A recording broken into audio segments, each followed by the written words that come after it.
Alors, bonjour, je me présente, Suzanne Mainville, je suis directrice de la coordination de la recherche et de l'analyse au Conseil supérieur de l'éducation. Je vous souhaite la bienvenue à cette présentation. Donc, la présentation, elle est intitulée « Inclusion, bien-être et réussite éducative, quel accompagnement ?» Donc, nos deux conférencières, Madame Bianca Lamoureux, qui est chargée de cours et professionnelle et assistante de recherche à l'Université de Sherbrooke. Vous êtes aussi doctorante en éducation, voilà. Et Madame Suzanne Guillemette, qui est professeure à l'Université de Sherbrooke, en éducation aussi. Alors, nous avons une belle heure et quart pour la présentation et pour les échanges qui vont être intégrés. Là, je vais laisser les présentatrices vous présenter un petit peu le format de leur présentation. Alors, une petite heure et quart d'échange entre nous et de présentation. Et bien, je vous remercie beaucoup.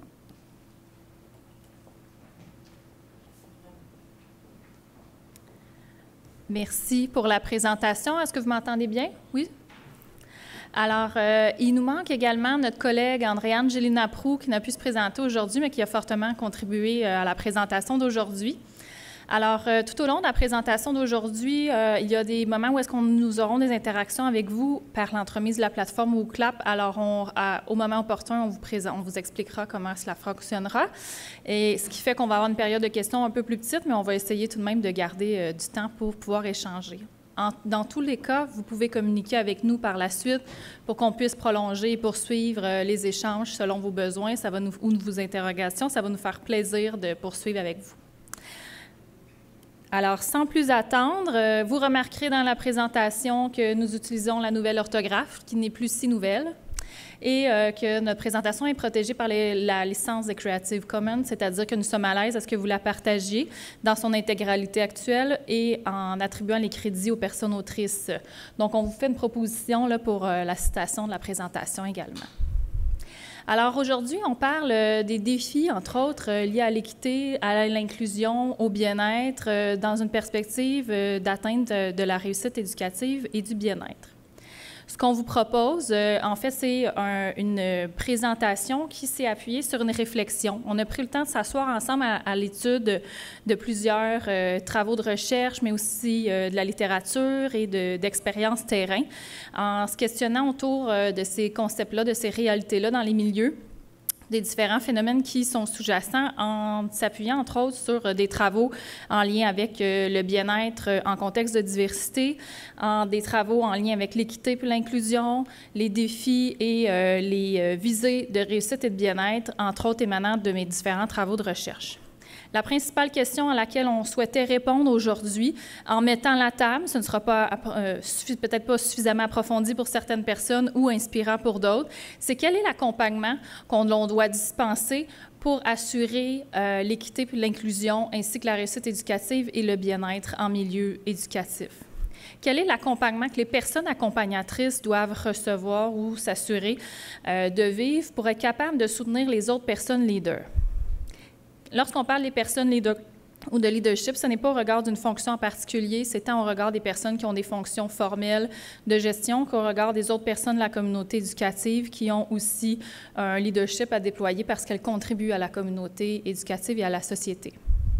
Lorsqu'on parle de la communauté éducative, on parle de toutes les personnes qui circulent au sein des établissements éducatifs, à savoir les élèves, lorsque c'est le cas, la personne apprenante, également les parents, lorsqu'on est en âge lorsqu'on travaille avec des jeunes qui fréquentent les milieux scolaires, mais également tout le personnel qui circule au sein des établissements. Si on prend encore l'exemple du milieu scolaire, le personnel des centres de services et le personnel de l'extérieur, voire même les personnes professionnelles ou chercheuses qui viennent de d'autres milieux travailler, circuler dans le milieu scolaire. La présentation va être développée sous 3 pans.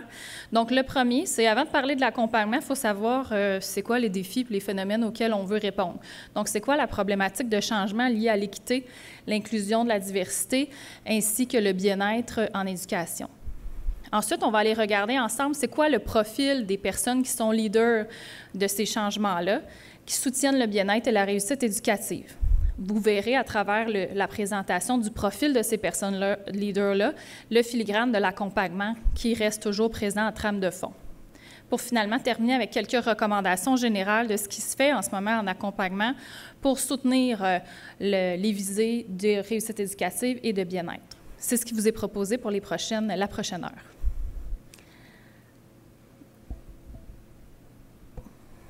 Alors, les défis en lien avec l'inclusion. Vous allez être les premières personnes à parler. Commencez à réfléchir à la réalité que vous voyez ou vous observez dans les milieux scolaires et les milieux éducatifs. Quels sont les défis auxquels vous faites face ou pour lesquels on vous sollicite? On sait que le contexte de diversité en éducation engendre plusieurs préoccupations en lien avec l'inclusion, en lien avec la réussite éducative, en lien avec le bien-être. C'est la raison pour laquelle vous êtes ici aujourd'hui.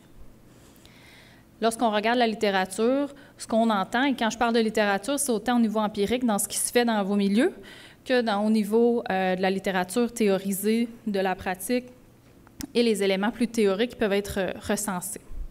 Ce qui est mis de l'avant, c'est d'avoir un climat qui est ouvert, qui est respectueux de la diversité de toutes les personnes de la communauté éducative, ce qui veut dire que l'on doit respecter les différences. On doit être ouvert à celles-ci. Parce que ce qu'on veut, c'est favoriser l'inclusion de toutes les personnes qui sont au sein de l'organisation. Donc, c'est une vision systémique qui est proposée ici, de bienveillance et d'épanouissement pour tout un chacun. La question est pour vous maintenant. Selon vos observations, quels sont les défis liés à l'inclusion, au bien-être de la diversité et de la communauté éducative? Je vous laisse prendre le temps de faire la capture. Ceux qui n'ont pas, qui ne sont pas à l'aise avec le scanner, excusez-moi pour l'anglicisme du code QR, vous pouvez simplement vous déplacer dans votre navigateur en écrivant WooClap. On va vous inciter à inscrire un code d'événement. Le code d'événement est le même pour tout au long de la présentation. ACC pour accompagnement, I pour inclusion, BE pour bien-être et RE pour réussite éducative. Alors, je vais basculer de mon côté pour aller démarrer le tout. On va s'assurer, Bianca, que les gens ne sont pas en train de digérer puis de dormir. Donc, on va les mettre en action. Ça fait partie de nos intentions. Donc, on va vous laisser vous rendre à la plateforme et pouvoir répondre. Puis, on va essayer de voir quelle synthèse on peut faire avec ce qui se dégage de votre réflexion. Alors, voilà. Déjà, il y a quelques mots qui apparaissent. Préjugés, manque de formation, manque de ressources, ouverture, l'expertise personnelle, manque de connaissances, hétérogénéité, les écarts. Ça va vite, hein? Il y en a beaucoup. Ils sont réveillés. Je pensais qu'ils allaient dormir. On est bon. Vous y êtes, vous y êtes. L'expertise personnelle, ça revient à plusieurs reprises. Diversité des besoins des élèves. Trop d'interventions individualisées. La ségrégation rend l'inclusion difficile. Les préjugés et connaissances de la clientèle diversifiée, on va s'y attarder à cet élément-là cet après-midi. Comprendre les différences entre inclusion et intégration, on va essayer de faire lumière aussi sur cet aspect. Favoriser le bien-être.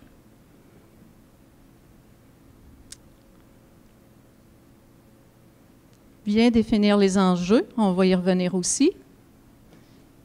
Analyse. On a quand même quelques éléments déjà de réflexion qui sont drôlement importants. Mais en fait, ils le sont tous, là, importants. On devrait répondre aussi à plusieurs défis que vous mentionnez. Oups, on dirait que c'est reparti. Alors, le premier exercice que l'on va faire ensemble, c'est que je vais vous demander de réfléchir et vous mettre dans la peau de la personne que je vais vous décrire. J'ai pris 6 cas de figure de personnes que l'on considère souvent issues de la diversité. Je dis ça avec des guillemets très délicats, pour vous permettre de vous représenter, de vous imprégner de ce que ces personnes peuvent vivre au quotidien dans les milieux éducatifs. Prenons l'exemple que l'on entend le plus souvent, les personnes EHDA. Alors, sachez que d'entrée de jeu, dans ce qui est documenté, vous risquez de faire face à une réalité que vous allez trouver difficile, dans laquelle vos droits risquent d'être brimés. Brimés parce que l'effectif scolaire diminue. L'effectif scolaire diminue alors que la clientèle EHDA, donc d'élèves handicapés ou en difficulté d'adaptation et d'apprentissage, est en hausse. Vous allez faire face à des interventions ou des personnes qui vont vous considérer dans une approche catégorielle et médicale. en considérant que vos besoins et vos défis risquent d'entraver votre éducabilité, votre capacité à participer à la société, et ce, même si vous êtes au primaire. Vous allez aussi faire face à d'autres défis qui vous empêchent de progresser dans le milieu scolaire. Par exemple, si vous avez besoin d'être davantage motivé, que vous avez des intérêts particuliers et vous souhaiteriez vous inscrire dans un programme particulier, il est fort probable que vous fassiez face à une admission qui va être discriminatoire parce qu'il y a des critères de sélection qui sont exclusifs, notamment au regard de certaines de vos limitations. Ce qu'on voit, c'est que tout au long de votre parcours, et à la fin de celui-ci, très rapidement, on peut observer un risque ou un faible taux de diplomation qui va être avéré. Cette qualification-là, elle est très distinctive et cette réalité-là est très distinctive et beaucoup moins grande dans la réalité des élèves du régulier. Prenons à l'autre pôle un exemple d'un autre élève. Cette fois-ci, il est doué.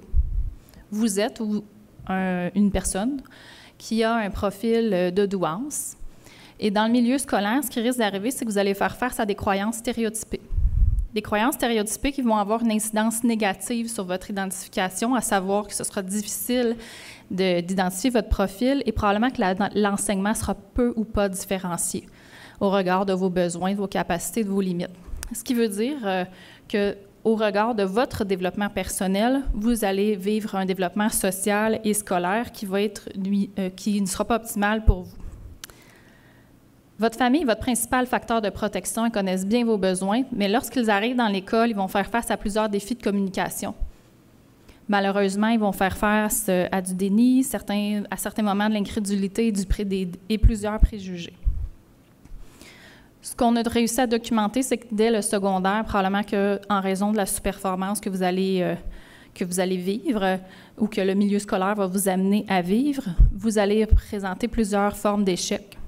Vous êtes plus à risque de décrocher et vous risquez également d'avoir une augmentation de votre anxiété et de votre dépression, et des dépressions possibles, et ce, dès le secondaire. Toujours dans la dynamique de communauté éducative dans laquelle je vous ai dit qu'elle n'englobait pas que les élèves, mais l'ensemble des personnes qui circulent au sein des écoles, on va prendre un exemple qui est à mitoyen. Mettez-vous dans la position soit d'un élève ou d'un membre du personnel qui est de la diversité. Juste une petite parenthèse. Alors, si vous êtes un élève ou un membre du personnel de la diversité sexuelle et de la pluralité des genres, ou les deux. Vous arrivez dans les milieux éducatifs, vous regardez autour de vous, il n'y a pas beaucoup de monde comme vous. En fait, il y en a, mais ils sont peu représentés. Et on vous invite à ne pas vous afficher et on invite les membres du personnel à ne pas trop s'afficher non plus. Ce que ça a comme effet, si vous êtes un élève, c'est que vous avez peu de modèles. Si vous êtes un membre du personnel, vous vous retrouvez à devoir cacher une partie de votre identité. Pourquoi? Parce qu'on a un système qui est basé sur plusieurs constructions sociales qui sont en fait discriminatoires au regard des genres. Ce que ça fait chez vous, c'est que ça élimine votre sentiment de sécurité. Ça ne vous permet pas de développer un sentiment d'appartenance et de sécurité, tant pour vous que pour les autres membres de votre communauté. C'est la même chose si vous êtes un parent qui fait face au milieu scolaire. Lorsque vous êtes en interaction avec les membres du personnel, vous voyez quelques initiatives pour représenter votre forme de diversité et des approches pour sensibiliser les autres personnes qui ne sont pas de la même diversité que vous. Par contre, vous allez voir que plusieurs de ces initiatives-là vont être avortées ou elles vont être qui vont être facilement écartées parce qu'il y a une peur d'opposition envers celle-ci. Vous faites aussi face à un manque de formation de la part du personnel dans laquelle ça ne vous permet pas d'être complètement vous-même. Ce que l'on a qui est documenté notamment, c'est le fait que vous risquez d'avoir plus de problèmes de santé mentale, notamment en lien avec l'abus de substances ou des dépressions. Autre forme de diversité. Il nous reste 3 cas. Excusez. Vous êtes un personnel enseignant de groupe racisé. Lorsqu'on vous regarde et qu'il y a la majorité, on considère que vous êtes différent en raison de la couleur de votre peau. Ce qui a été documenté, et ça, je ne vous l'ai pas dit au début, tout ce que je vous présente depuis tout à l'heure dans les cas de figure, c'est au Québec. On n'est pas dans d'autres pays, on n'est pas dans d'autres provinces, c'est des données du Québec. Alors, au Québec, il a été documenté dans certains centres de services que les personnes de groupe racisés parmi les membres du personnel sont surreprésentées dans les emplois précaires. Les emplois précaires dans les milieux scolaires, ce sont les emplois fragmentés pour lesquels il n'y a pas de permanence, pour lesquels il y a des conditions de travail qui sont moindres que d'autres membres du milieu scolaire. Ce qui veut dire que, considérant la nature de votre poste et le fait que vous n'avez pas de permanence, vous n'avez pas accès au programme d'égalité à l'emploi, qui est pourtant régi par la loi. Vous êtes un membre, un parent, famille immigrante ou réfugié, peu importe. Vous avez travaillé fort pour venir, vous fuyez une condition dans votre pays. Vous arrivez dans la société québécoise comme étant un salut ou un défi pour lequel vous souhaitez intégrer la société, vous souhaitez pouvoir être considéré comme un citoyen qui fait partie prenante de la collectivité. Vous avez envie de partager et l'école est probablement l'entrée pour vous. L'entrée dans la société parce qu'il y a parmi la population qui est considérée ici, à savoir environ 15 % de la population considérée comme étant immigrante, il y a 25 % d'entre eux qui sont des élèves dans nos écoles. Soit dit en passant, souvent on dit qu'ils habitent tous à Montréal et dans les régions, dans les pôles centrales. Pourtant, on sait qu'il y a 43 % de cette population-là qui habite ailleurs au Québec. Donc, c'est pas juste à Montréal qu'il y a ces personnes-là. Donc, vous voulez rentrer dans le milieu scolaire, c'est votre porte d'entrée et vous vous retrouvez avec faire face à un manque de ressources parce que vous êtes considéré dans tous les cas en raison de votre couleur et de votre origine comme étant une minorité. Minorité voulant dire que vous n'avez pas accès à autant de ressources que d'autres personnes dans le milieu. Vous allez faire face également à des défis de participation parentale parce qu'il y a une communication qui est plutôt unidirectionnelle de la part du milieu scolaire. Eux demandent de l'information, vous en donnent, mais c'est difficile pour vous, de votre côté, d'échanger et de vous ouvrir davantage et mieux comprendre comment fonctionne le système scolaire parce que la communication n'est pas toujours adaptée, soit parce que vous êtes allophone ou simplement parce que vous êtes surchargé et en transition ou que votre réalité familiale ne vous permet pas de vous présenter sur les heures de l'école. Dernier cas de figure, vous êtes un membre du personnel.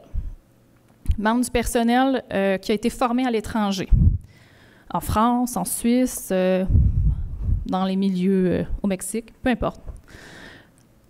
Vous voulez vous insérer socialement, comme tout le monde, mais en fait, vous allez faire face à beaucoup d'isolement socio-professionnel. Parce qu'il y a peu d'équipes écoles qui sont sensibilisées et qui ont les outils pour vous intégrer. Et je parle d'intégration ici, je ne parle pas d'inclusion. Vous vivez plusieurs relations qui sont conflictuelles avec les autres dans votre milieu parce que les attentes ne sont pas clairement explicitées en lien avec votre profession. Vous faites souvent face à des défis ou des conflits qui sont plutôt parce que ces attentes-là ne sont pas explicitées. Les attentes notamment que le milieu scolaire a envers vous, qui sont différentes de votre milieu d'origine, même si votre formation était de grande qualité. Les systèmes scolaires sont simplement un peu différents. Et auprès des parents, et ça c'est documenté, malheureusement, vous allez faire face à plusieurs formes de refus, voire peut-être même d'absence de collaboration et des grands défis qui sont alimentés par des préjugés qui sont inconscients et racistes, mais certainement inconscients.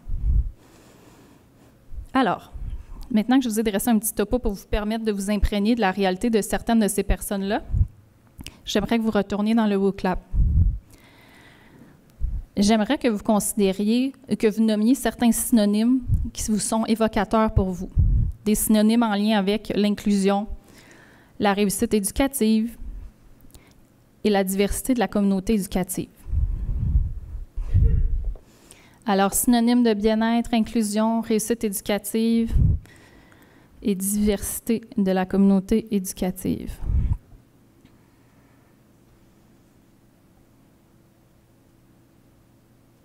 C'est parti. Ah, on va me donner du son. C'est parti. Ah oui, c'est ça. Avec du son, ça va être plus facile. La diversité éducative, crème à la glace, va un petit peu plus loin. Bianca, j'ai le goût d'aller voir. Non, le numéro 4. 4? Oui, déjà, numéro 4. Crème à la glace multicolore.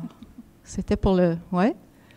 Alors, on s'en va voir le bien-être. Si on remonte un petit peu plus haut, on va juste faire un petit résumé, là, sortir les mots-clés: ouverture, sécurité, accueil, écoute, collaboration, bonheur, confort, paix, acceptation, ouverture et bienveillance, appartenance, décentration, accueil, ouverture, respect. Ouverture revient encore beaucoup, sécurité, accueil revient aussi, la notion de paix et de bienveillance, zénitude, c'est ce qu'on souhaite, collaboration, équité, climat d'apprentissage positif. Quand je m'en vais au niveau de la réussite éducative, je m'en vais dans le numéro 3, persévérance scolaire, fierté, soutien, collaboration qui revient, engagement, progression, adaptation et différenciation, plein potentiel. Allons-y dans diversité, je vais finir avec la notion d'inclusion. Diversité, alors, crème à la glace multicolore, représentation, appartenance, humain, richesse, on va y revenir. Ah, richesse apparaît 3 fois, 4 fois, j'aime ça, ça me fait réfléchir, représentation positive. Et je vais terminer avec la notion d'inclusion, Bianca, si tu me permets. On s'en va avec le ensemble, acceptation, ouverture qui revient encore, diversité, pluralité, appartenance, accueil qui revient encore, ouverture et bienveillance qui revient. Le ensemble revient à plusieurs reprises, participation, faire partie du groupe, accomplissement de soi, humilité, tolérance, persévérance et réussite, partage, défi, famille d'accueil et équité. On en parle dans quelques secondes.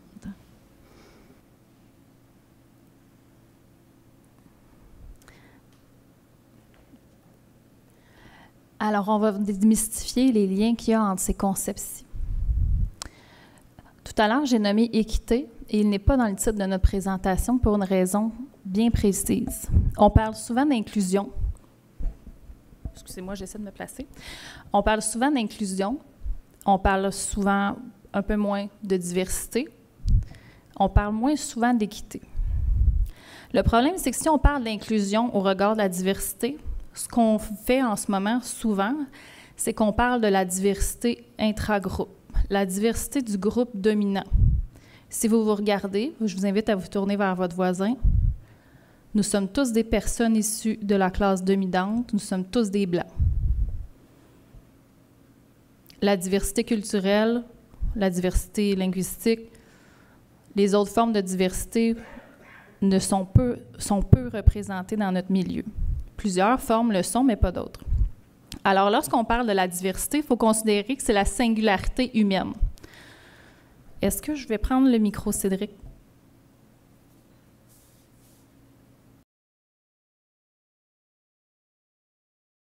C'est bon? Je m'excuse, c'est difficile pour moi de rester statique au même endroit. Est-ce que c'est bon pour la caméra? Alors, la singularité humaine, elle se dynamise dans différents contextes, dans différents environnements et dans des situations particulières. C'est ça, la diversité. La diversité, c'est un fait immuable.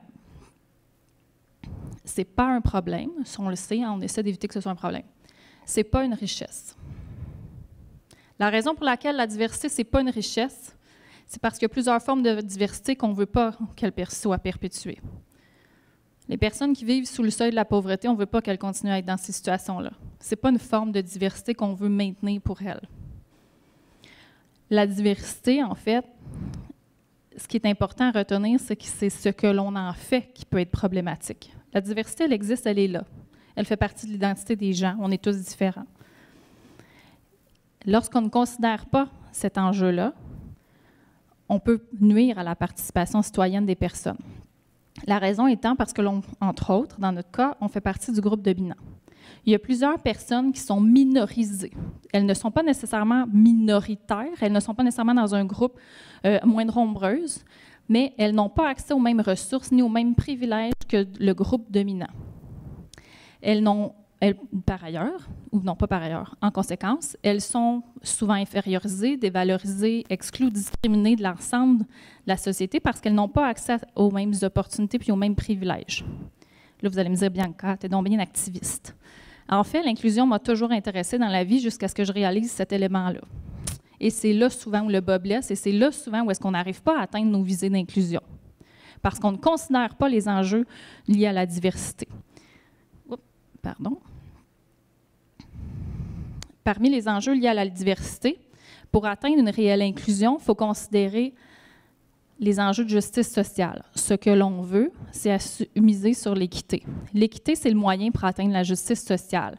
L'équité permet la remise en question des valeurs et de la culture dominante qui est reproduite. Elle permet de dénoncer les différentes formes d'oppression qui sont vécues par les cas de figure des personnes que je vous ai nommées tout à l'heure. pour abolir cette domination-là qui est oppressive pour certaines personnes. Et l'équité, c'est le partage, le repartage des pouvoirs et la redistribution des ressources. Ce qu'on veut, c'est miser sur l'équité pour enrayer les iniquités, les injustices et la discrimination systémique qui existe, soit dit en passant, au Québec. Ça existe, la discrimination systémique chez nous. L'équité est en fait un traitement différencié qui nous permet d'avoir une égalité concrète, d'être réellement égaux pour de vrai, là, entre humains. Mais ça ne passe que si on a un traitement différencié, qu'on redistribue nos ressources et que l'ensemble des personnes ont des pouvoirs décisionnels. Ce qu'on veut, c'est que tout le monde soit inclus. On ne peut pas seulement inclure les gens de la diversité en leur disant « Venez, parole avec nous et travaillez au sein de la société comme nous ». En fait, il faut reconnaître que pour être réellement inclus, on doit reconnaître la singularité de chacune des personnes pour qu'elles puissent contribuer au sein de la société et qu'elles puissent contribuer dans la culture scolaire aussi, tant auprès de nous que dans celle-ci. Il faut donc considérer les enjeux d'intersectionnalité de la diversité. La raison pour laquelle j'ai mis le concept d'intersectionnalité ici plutôt qu'avec celui de la diversité, c'est que c'est souvent lorsqu'on parle de l'inclusion qu'on oublie qu'il y a des différences qui vivent des intersections dans les formes de diversité des personnes. Par exemple, reprenons l'exemple tout à l'heure d'une personne de famille immigrante ou réfugiée qui, en plus, vivrait des défis ou des oppressions liés au fait qu'elle est issue de la communauté, de la diversité de genre, de la pluralité des genres, de la diversité sexuelle. Et mettons une petite cerise de plus, cette personne-là, elle a un profil de douance. Alors, ce n'est pas seulement un double ou un triple qu'elle vit comme oppression, c'est une intersection, c'est des rapports sociaux dans lesquels elle vit des inégalités qui sont interconnectées, qui sont interreliées. Donc, ça amène chez cette personne-là et chez ces personnes-là des dynamiques qui exacerbent et qui complexifient, en fait, les injustices oppressives qu'elles vivent. Donc, pour de vrai, là, si on se parle des vraies choses, en éducation, si on veut avoir vraiment une culture où on favorise l'inclusion, il va falloir qu'on soit capable d'accorder une importance à la justice sociale pour mettre de l'avant les principes liés à l'équité pour nous permettre d'atteindre un réel milieu scolaire qui est inclusif, pour nous permettre aux autres personnes de vivre un réel milieu où est-ce que le bien-être est mis de l'avant. Ça demande des prises de conscience, ça demande des discussions qui vont être critiques et transformatives. Là, vous allez me dire, tu es vraiment intense, Bianca. Là, moi, je m'en venais, je voulais parler juste du bien-être puis de l'inclusion. Bien, ça passe par ça. Ça passe par ça parce que ce qu'il y a derrière, c'est que si on veut atteindre la réussite éducative, il faut considérer l'ensemble des éléments de la réussite éducative. Quels sont les éléments de la réussite éducative? On sait que c'est au regard de la mission scolaire de l'École québécoise qui est d'instruire, socialiser, qualifier. Petit aparté, pas seulement au niveau du résultat, mais du processus. On considère dans cette réussite-là le processus d'instruction, de socialisation et de qualification. Ce que l'on veut, c'est développer, et on l'entend depuis ce matin, le plein potentiel des personnes apprenantes, mais dans une dynamique d'apprentissage tout au long de la vie. Donc, tous les membres de la communauté éducative qui circulent au sein de l'école sont aussi des personnes apprenantes, parce qu'elles apprennent tout au long de leur vie. Ce qu'on veut, c'est que ces personnes-là développent des savoirs, développent des savoir-être, développent un savoir-devenir qui est en lien avec ces différentes dimensions intellectuelles, cognitives, affectives, sociales et physiques. Ça va pour tout le monde? On s'entend là-dessus? Ce qu'il y a derrière, c'est la contribution citoyenne de ces personnes-là. De l'ensemble des personnes, ça m'inclut, ça vous inclut, ça inclut les gens qui circulent dans les établissements. On veut une contribution qui va être active. On veut des citoyens, des citoyennes qui vont être responsables, qui vont être engagés à la vie démocratique. La démocratie, ça se passe quand on considère les enjeux d'oppression qui sont vécus par certaines d'entre nous parce qu'on n'est pas réellement égaux, on n'a pas accès aux mêmes opportunités et privilèges. Donc, il faut avoir ces questions-là autour des enjeux sociaux, communautaires, économiques et culturels. Et c'est là où le bien-être vient prendre toute sa place. La proposition que je vous fais aujourd'hui concerne le bien-être individuel et collectif. Je pourrais vous sortir plein de littérature ou sortir les principes de Seligman autour du bien-être en vous nommant que c'est d'accord d'avoir du sens, d'avoir une vie dans laquelle on a des relations positives, dans laquelle on a des émotions positives, dans laquelle on sent qu'on est engagé, qu'on peut atteindre nos objectifs. Mais ce n'est pas seulement ça, c'est beaucoup plus global. Le bien-être individuel est indissociable du bien-être collectif. C'est une synergie qui se vit entre nous parce qu'on est interconnectés, parce qu'on est interreliés. Tous les membres de la communauté éducative sont ensemble, sont interdépendants. Ce qui se vit dans une famille a une influence sur l'élève, ce que l'élève vit dans la classe a une influence sur lui, ça a une influence sur le personnel scolaire, ça a une influence sur le personnel de direction et l'ensemble des personnes qui circulent au sein de l'école. Le paradigme de bien-être dans lequel je m'inscris, que je vous essaie de vous décrire aujourd'hui, s'inscrit dans une dynamique holistique et émancipatrice. Ce qu'on veut, c'est être bien. On veut que tout le monde puisse développer son plein potentiel. Et on considère que le bien-être se vit dans un processus de dynamique, une dynamique qui est interreliée au regard de certains individus, d'un groupe et ou de plusieurs groupes ensemble. C'est certain que le bien-être fait référence à une image positive de soi.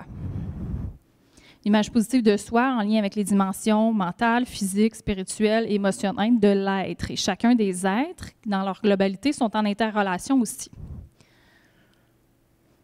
Ce qu'il y a derrière ça, derrière la notion de bien-être, c'est d'un équilibre. Un équilibre, ce qui ne veut pas dire la pleine capacité optimale partout, un équilibre entre les différentes sphères émotives, cognitives, psychosociales, physiques et spirituelles. Ça va inclure la santé mentale ou la santé au travail. Santé mentale étant l'état de bien-être qui permet de se réaliser, de surmonter les tensions normales de la vie, de contribuer à la communauté. Quand on est dans le milieu du travail, on va penser aux travaux de Vivier, justement, qui est présenté aussi aujourd'hui, en lien avec la capacité à se transformer et à transformer son environnement. La contribution que l'on souhaite lorsqu'on veut que tout le monde développe son plein potentiel, c'est une actualisation. L'actualisation doit se considérer au regard de la contribution au bien-être collectif.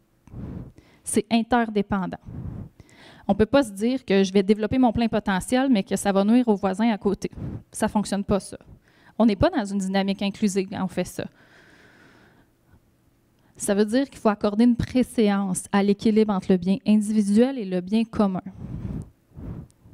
Un exemple qu'on voit souvent, quand on est parent, on veut le meilleur de nos enfants, on veut qu'ils se développent. On veut qu'ils développent leur plein potentiel. Et prenons un enfant qui aurait des aptitudes physiques particulières pour lesquelles on se dirait on va le sortir de l'école publique pour qu'il puisse aller se développer très fort dans un milieu. Ça, c'est le bien-être individuel de l'élève.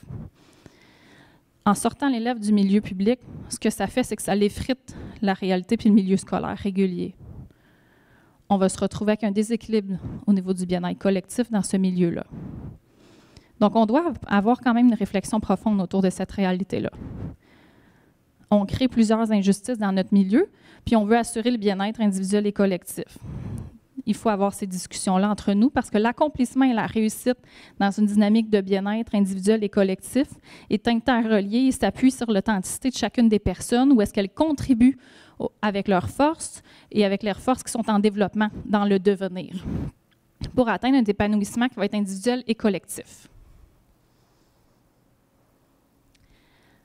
Le premier bloc est terminé. Là, ce que j'aimerais que vous reteniez aujourd'hui, si vous avez à partir avec quelque chose en lien avec les enjeux des défis liés au bien-être, à l'inclusion et à la réussite éducative, c'est que dans une société, dans une communauté éducative, dans une école, quand il y a des personnes qui sont discriminées au regard de leur forme de diversité, ça peut miner l'équité.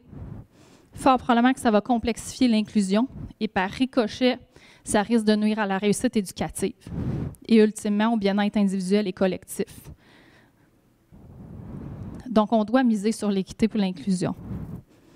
En misant sur l'équité et l'inclusion, on a plus de chances d'assurer la réussite éducative lorsqu'on cherche cet équilibre-là entre le bien individuel et le bien commun. Parce que ce qu'on voudrait, là, c'est contribuer au bien-être individuel et collectif de l'ensemble des membres de la communauté éducative. On s'en vient dans vos réflexions. D'après vous, c'est quoi le profil des personnes qui soutiennent l'inclusion et le bien-être en contexte de diversité? Vous voyez, il y a les mots leadership. On va parler un petit peu de leadership. Selon vous, c'est quoi le profil de ces personnes-là? Des personnes qui soutiennent le bien-être, qui soutiennent l'inclusion en contexte de diversité, selon le paradigme que je vous ai présenté précédemment. Je vous laisse le temps de vous connecter.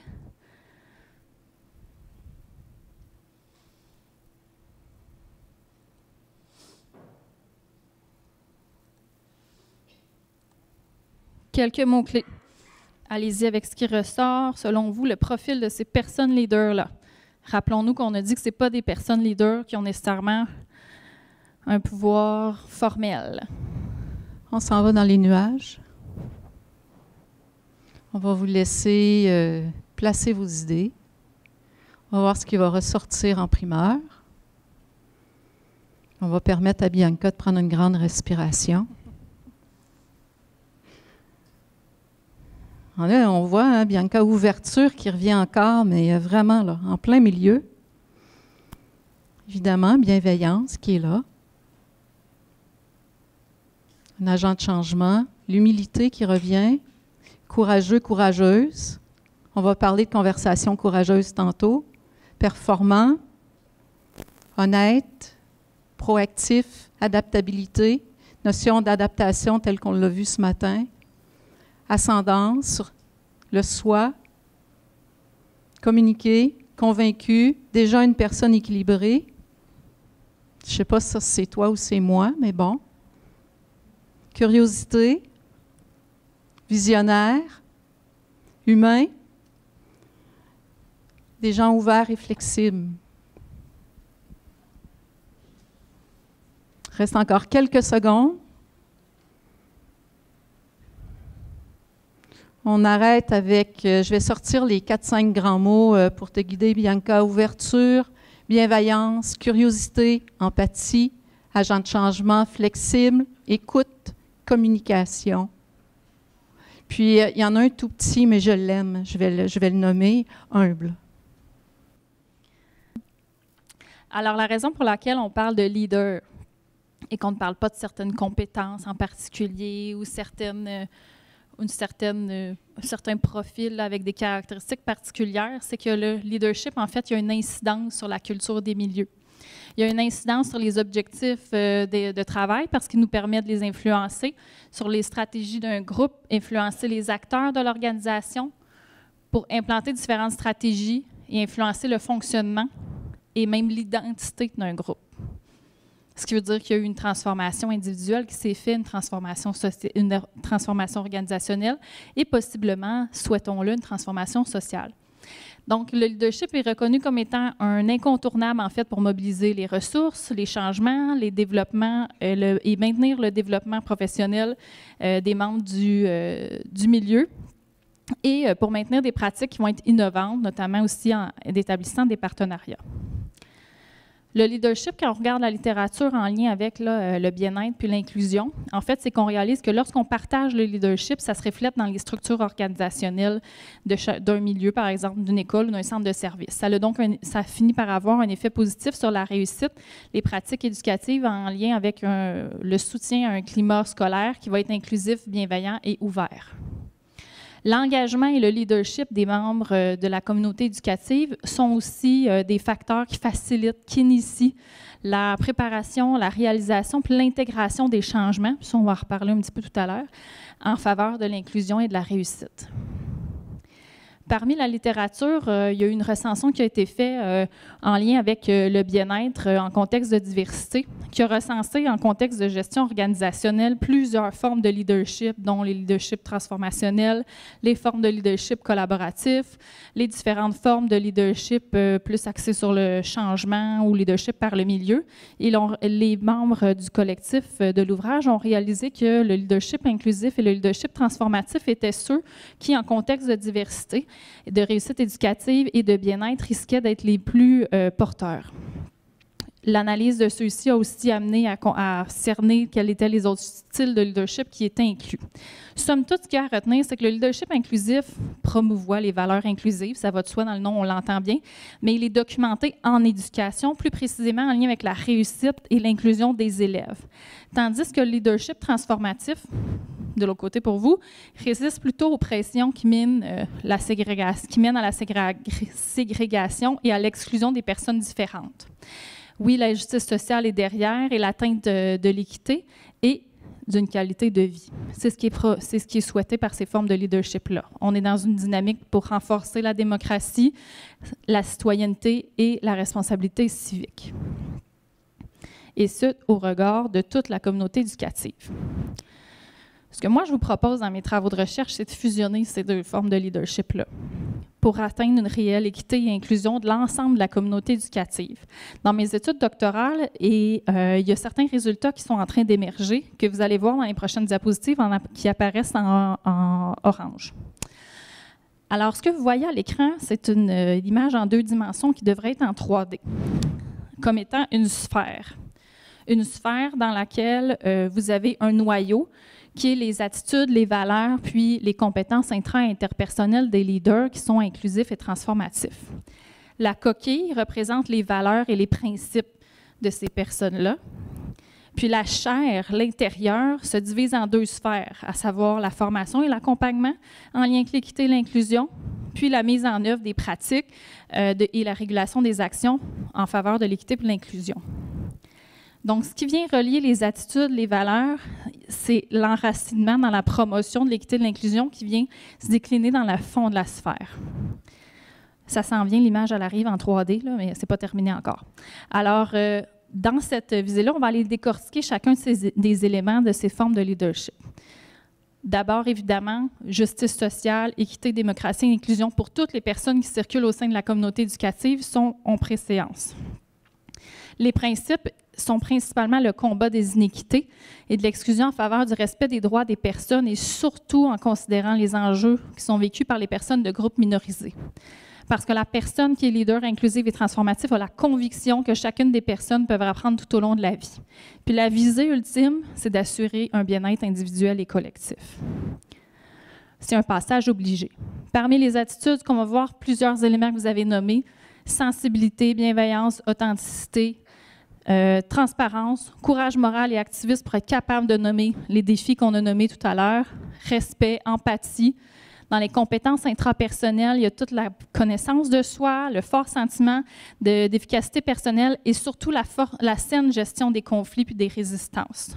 Ce qui veut dire qu'au niveau interpersonnel, c'est des personnes qui vont être des bonnes médiatrices, qui vont chercher à la résolution de conflits, qui vont tenir dans le développement d'un climat de confiance, qui va soutenir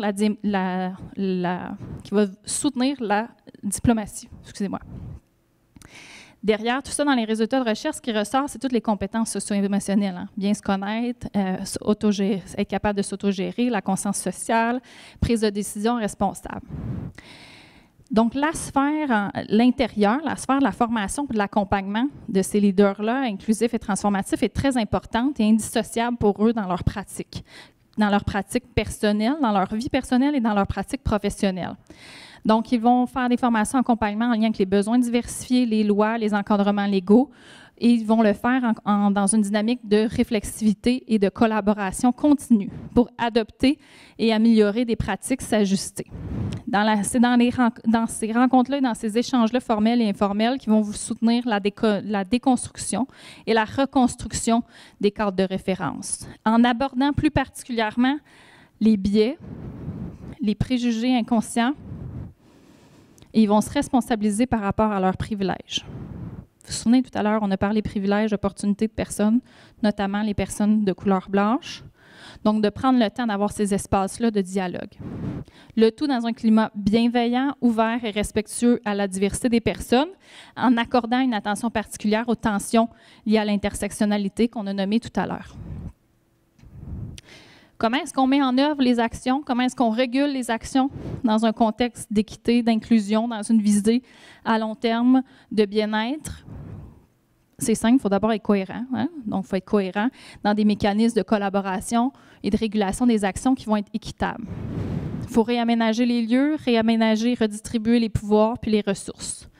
Bon, concrètement, dans une école, ça pourrait être déjà d'avoir des salles de bain non genrées. On commencera à être dans une dynamique un peu plus inclusive au regard de la diversité des personnes. Ça peut être l'aménagement de salles de classe en cercle pour respecter la spiritualité de certaines communautés autochtones. Ça pourrait être, ça se vit déjà dans certains milieux, l'accès aux programmes particuliers pour tous et toutes. Évidemment, les structures organisationnelles sont cohérentes avec ces visées d'équité et d'inclusion ci, à savoir des relations équitables et authentiques. La coordination des communications se fait dans la même visée, ce qui veut dire qu'il y a une attention particulière en lien avec le soutien, l'information, l'ouverture et l'implication dans les prises de décision des personnes qui sont moins souvent sollicitées. Dans les milieux scolaires, les élèves, les parents, donc toutes les parties prenantes doivent pouvoir être présentes et proposer. On s'assure aussi de la représentativité des personnes des groupes minorisés qui nous permettent d'ouvrir des voies, des angles morts que nous, on a. C'est aussi d'avoir des communications qui vont être adaptées aux personnes qui sont présentes auprès de nous, puis de toujours avoir une attention pour considérer, est-ce que cette personne-là peut répondre à tout ce qui est demandé? Est-ce qu'elle a ce qu'il faut? Quelles seraient les ressources dont elle aurait besoin pour pouvoir contribuer à notre groupe? Donc, c'est certain que dans ces contextes-là, la promotion, la façon dont elle se vit, c'est dans des dialogues qui vont être démocratiques, courageux, constructifs. Moi, me tenir devant vous aujourd'hui, venez vous présenter ces éléments-là qui dérangent. Il faut être réceptif aux volontés individuelles puis collectives et aux résistances des personnes, aux divergences de posture, pour prendre le temps de cheminer ensemble puis réfléchir autour des questions d'enjeux, d'équité, d'inclusion et de bien-être, qui minent le bien-être. L'intention étant de développer une compréhension partagée autour de ces principes-là, tant dans notre vie personnelle que professionnelle. On est interconnectés et on considère et on développe de plus en plus une plus grande sensibilité aux phénomènes mondiaux, considérant qu'on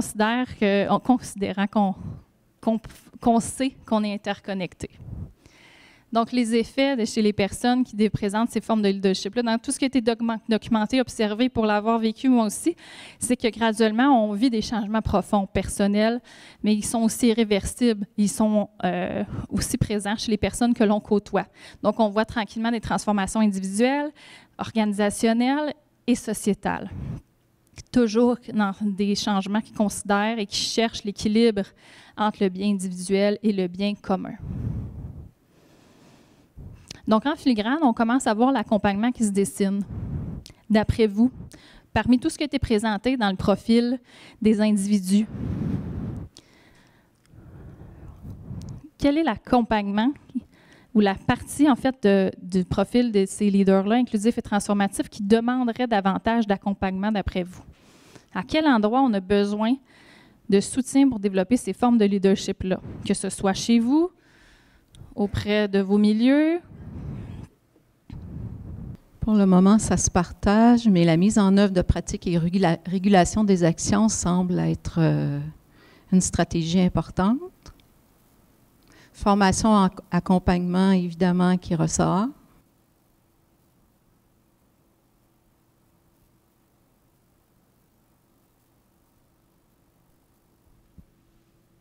C'est vrai que c'est stable. Nous y sommes. Oh! Ça se promène aussi parce que attitude, compétence interpersonnelle est importante. Et la promotion, évidemment, de l'équité, qui arrive en 4e place, mais non la moindre. En fait, les sphères du leadership inclusif et transformatif sont indissociables. C'est un tout. C'est tous ces éléments-là qui doivent être accompagnés. C'est tous ces éléments-là que vous devez développer chez vous aussi. On va aller voir comment se vit l'accompagnement en lien avec l'équité et l'inclusion de la diversité, dans la dynamique de développer une posture plus inclusive au regard des besoins de la diversité des personnes pour atteindre un réel bien-être individuel et collectif. C'est bien qu'on y arrive, Bianca, parce que là, tu nous as raconté toutes sortes de choses. Tu nous as dit comment on va faire, bien là, je résume bien sûr, comment on va faire pour amener un changement de culture dans une perspective inclusive dans nos établissements scolaires. Tu nous demandes d'ouvrir nos angles morts. Tu me demandes de revisiter mes biais, mes préjugés, mes privilèges. Tu me demandes de revisiter mes privilèges, puis tu me demandes d'établir un dialogue démocratique avec l'ensemble de la communauté éducative avec laquelle je travaille ou dans laquelle je fais partie, parce que j'en fais partie moi aussi. Et comment on va mettre en place un modèle d'accompagnement qui va permettre à ces gens-là, je vous dirais, non pas de changer leur pratique, parce que je suis de celles qui croient qu'on ne change pas de pratique. Le changement est quelque chose qui vient de l'extérieur.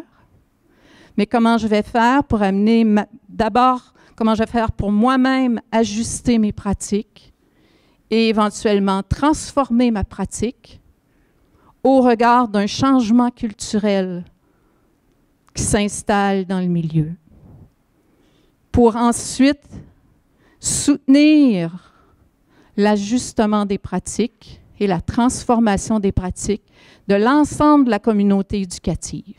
Et ça va passer justement par la capacité de poser un regard sur sa pratique, pour la pratique et dans la pratique, sur notre pratique, pour notre pratique et dans notre pratique, parce que c'est une démarche collective.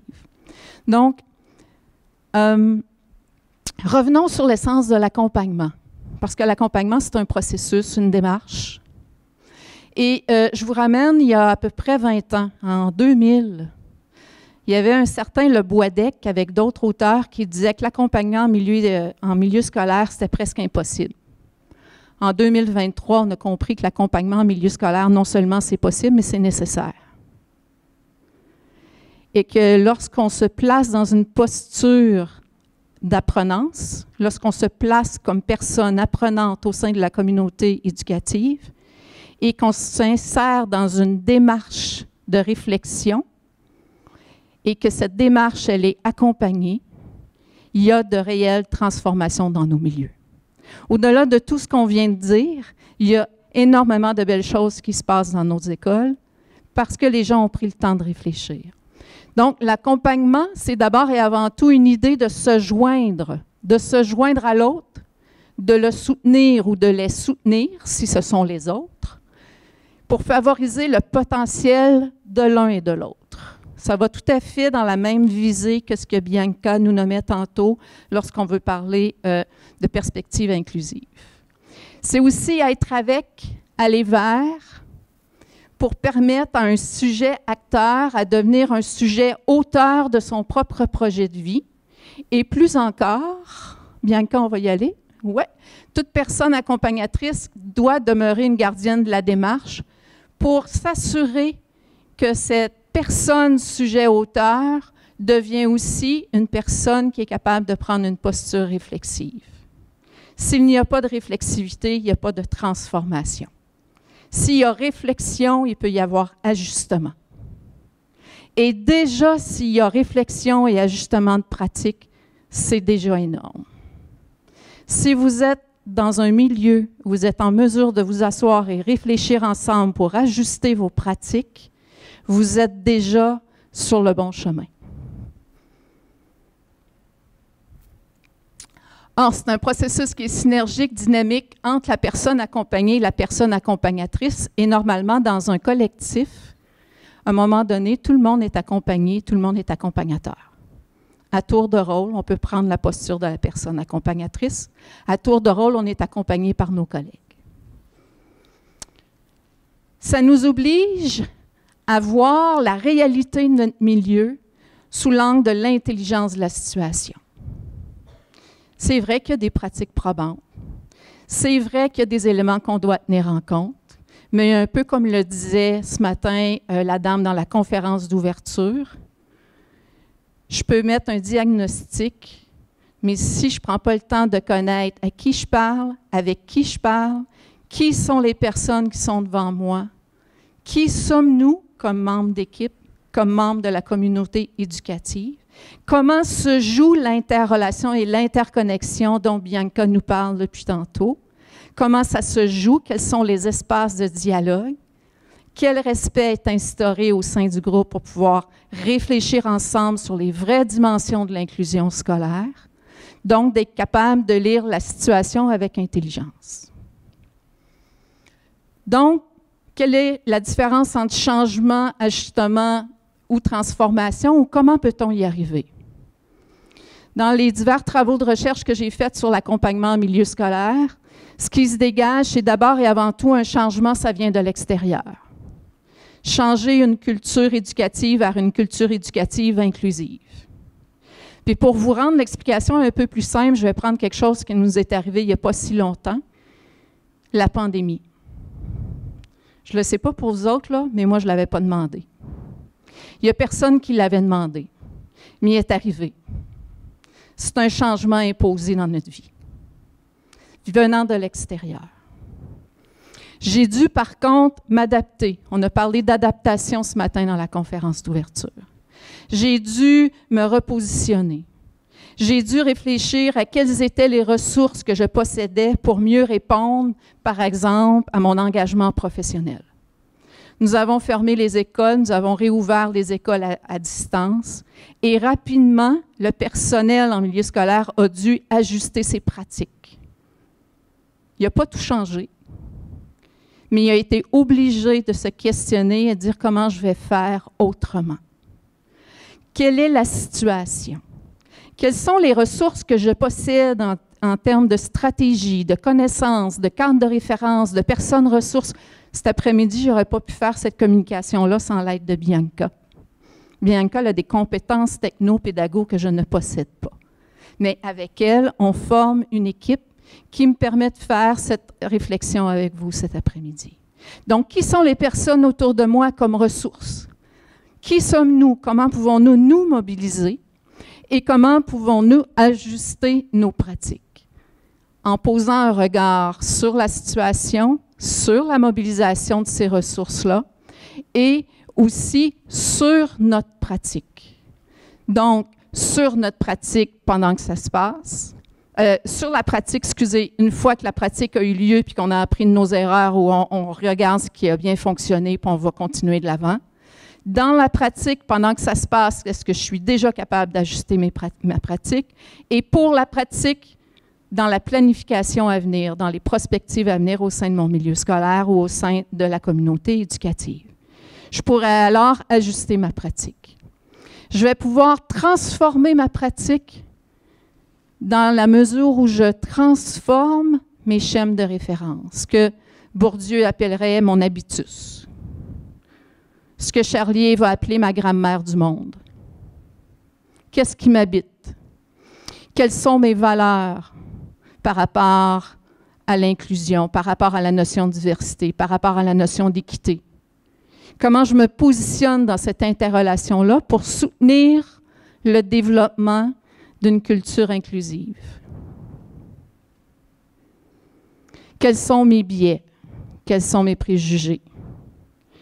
Et parce que je le vis, parce que je me questionne, parce que je ramène ces schèmes inconscients, tant on a parlé parfois d'éléments inconscients qu'on ramène dans la conscience pour le traiter ensemble, dès lors, il y aura une réelle transformation de la pratique. Je vous remets dans la situation de la pandémie. On est revenu en salle de classe, pour la plupart. Certains enseignants qui ne croyaient pas en la technopédago, y croient maintenant. Ils l'ont vécu. Ils ont vécu des ajustements, des difficultés, ils se sont questionnés, en ont retiré un bienfait et un bien fondé dans leur pratique pédagogique et ont choisi de dire « je vais garder ceci, je ne garderai pas cela. Je vais ajuster ceci, je n'ajusterai pas cela. » Il y a eu une forme de transformation et c'est lorsqu'il y a une transformation qu'il va pouvoir y avoir un réel changement de culture dans notre milieu éducatif au Québec.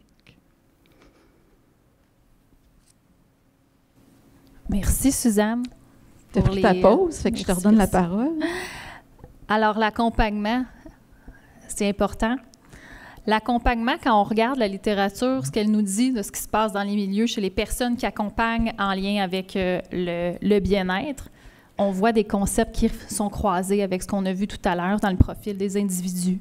Miser sur la communication pour co-élaborer les sens ensemble, démarches de co-réflexivité, de co-construction qui sont accompagnées, soutenir les personnes apprenantes dans une dynamique qui tend de plus en plus dans un développement de l'apprentissage professionnel qui tend vers les organisations apprenantes plutôt que dans des démarches qui sont simplement complémentaires de développement professionnel et dans tous les cas, en considérant la diversité des personnes qui sont accompagnées. On ne peut pas vivre un réel bien-être individuel et collectif si on ne vit pas une réelle dynamique d'inclusion, si on vit différentes formes d'oppression et qu'on est exclu. Ce qu'on a besoin derrière ces défis-là, ce qu'on a besoin comme accompagnement, c'est d'être soutenu, d'être formé, accompagné en lien avec l'inclusion, en lien avec le bien-être, tant chez les membres du personnel que chez les élèves, pour l'assurer auprès de ces personnes-là aussi. On parle de démarches d'introspection, de déconstruction et de reconstruction des présupposés en passant par la réflexivité. Donc, il faut dépasser la seule analyse de la pratique.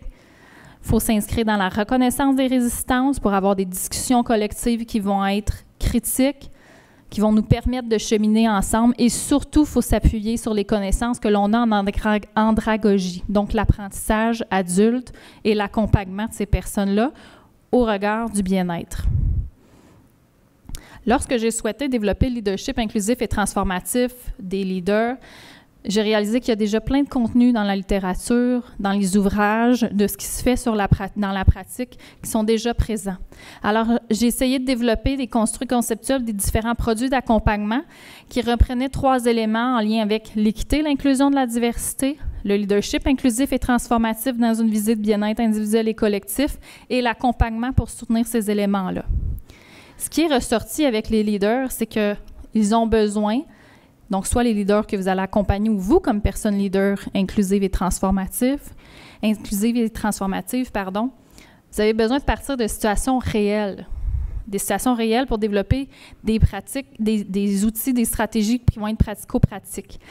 En s'inscrivant dans un modèle collectif d'accompagnement qui soutient l'analyse et la réflexivité à une fréquence suffisamment élevée sur une année scolaire et un temps de qualité qui vous permet de mener des projets réels dans votre milieu pour réfléchir autour des enjeux DID pour atteindre un réel bien-être individuel et collectif. Et c'est cette itération-là qui vous permet, qui permet à vos milieux d'agir et de réaliser des réelles transformations.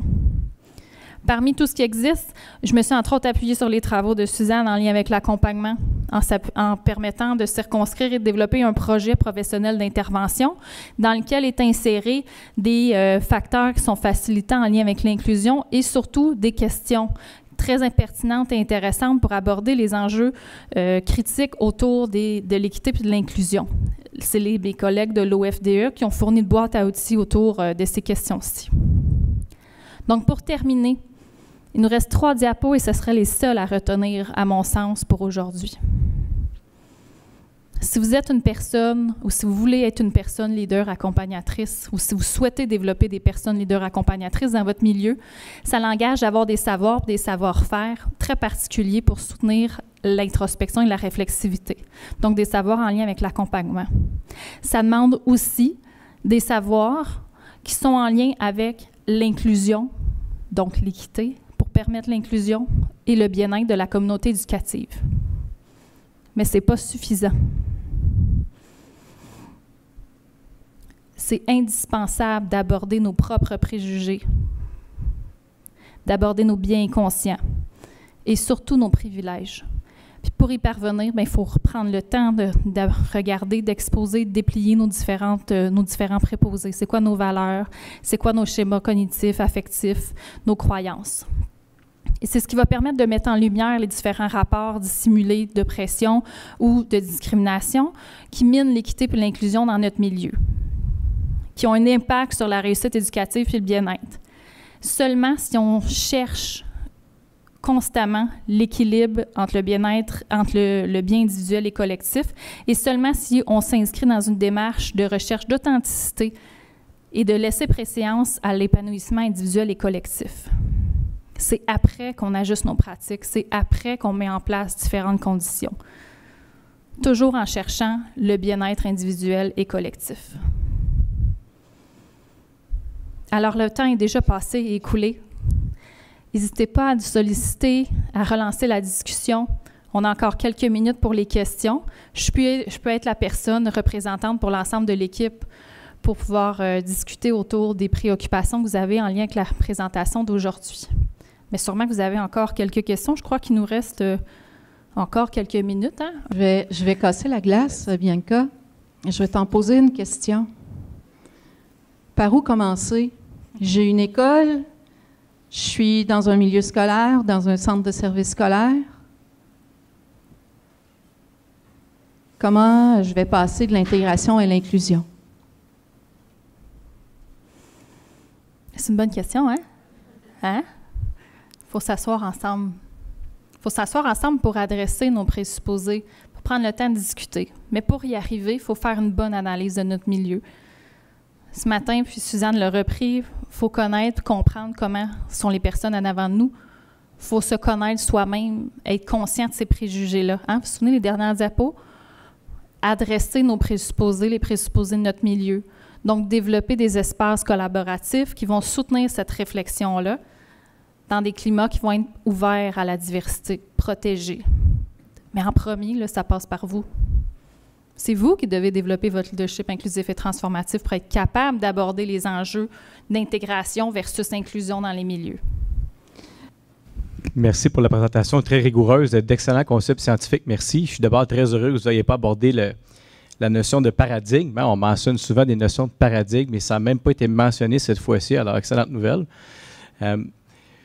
Puis, pour ma part, moi, je suis un directeur d'école. J'ai travaillé à plusieurs endroits. Puis, en bout de ligne, là, j'ai eu l'occasion de gérer les toilettes transgenres. J'ai eu l'occasion de gérer les locales de prière. J'ai eu l'occasion de gérer une radicalisation menant à la violence. J'ai eu un paquet de choses comme ça. Puis, de vous dire, l'inclusion n'est pas facile, OK? De garder une équipe mobilisée envers tout ça. Puis, j'écoutais très attentivement, je me disais, par quel bout je le prends, là, OK? Quand on parle de changer les mentalités, de changer les schèmes, les réflexions, tous les obstacles internes, y a-t-il une trousse déjà faite que je peux prendre? Vous comprenez ce que je veux dire? La complexité de l'être humain derrière ça, puis c'est fantastique. J'ai très hâte d'avoir la présentation, mais par quel bout le commencer? C'est effectivement décision par décision, après l'autre, discussion par discussion. Mais quand j'avais un élève qui se radicalisait, il n'y a pas grande ouverture. Quand il fallait avoir une toilette transgenre, il n'y a pas grande ouverture. Puis là, le local de prière, il fallait le faire, il ne faut plus le faire. Donc là, il y a comme... Puis il y a des commandes d'en haut, il y a des commandes d'en bas. Il y a de l'émergent, puis il y a du directif, puis il y a de la pression. Puis après ça, on essaie d'être en service. Puis là, collaborer, c'est pas simple. Vous avez tout à fait raison. Et c'est pour ça que tantôt, quand je disais, si déjà vous êtes en mesure de réfléchir et d'ajuster certaines pratiques, c'est déjà un pas en avant. Clairement, quand on parle de changement de culture, on ne parle pas de changement de personne, on parle de changement de la culture. Quand on regarde la littérature dans les principes de changement, puis vous les avez probablement tous vus, changement de culture, on parle de 5 à 10 ans en termes de temps. Maintenant, quand on veut mettre des démarches d'accompagnement en place pour réfléchir sur certains objets, sur certains éléments, on sait que ça prend, moi je compte en années scolaires, 10 mois, 20 mois, 30 mois. Dans le premier 10 mois, on est juste en train de réfléchir à la situation.